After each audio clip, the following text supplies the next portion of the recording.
Let's learn IIB. Today, I will demo the use of global cache, focusing on Java aspect of it.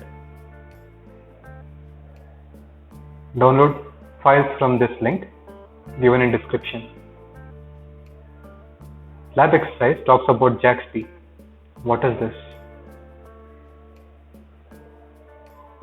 JAXP, or Java Architecture for XML Binding, is a software framework that allows Java developers to map Java classes to XML representations. JAXP provides two main features: the ability to marshal Java objects into XML and the inverse, that is, to unmarshal XML back into Java objects.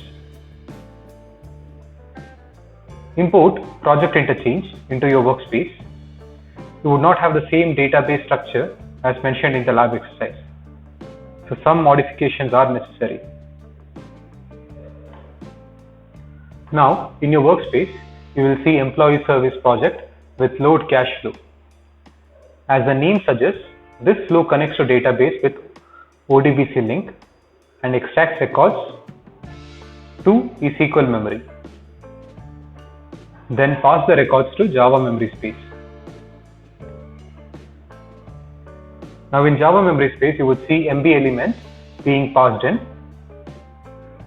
This maps to row variable in ESQL. Using global map.put method, we load records to IIB global cache.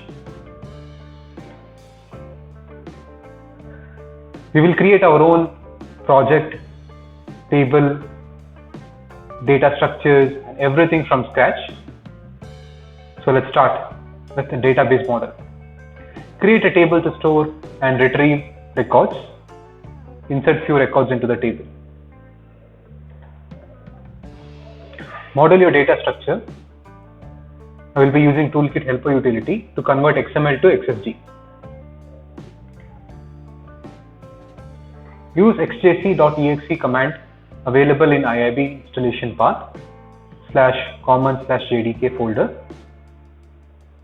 xjc command compiles XSG file into fully annotated Java classes.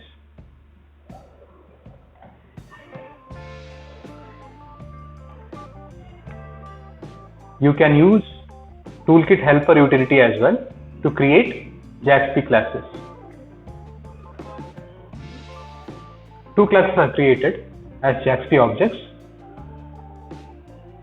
Observe XML annotation from javax.xml package used here.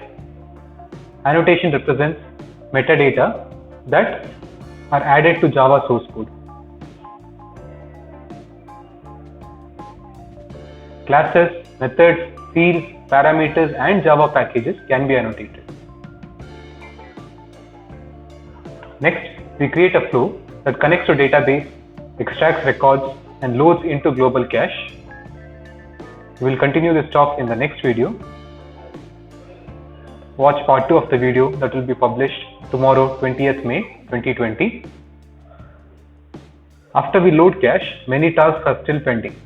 We have to retrieve records from cache, update records into cache without using a database, delete records from cache, clear cache, and many more. Let me know in comments if you feel global cache is better than ESQL cache built with shared variables. Reply in comments.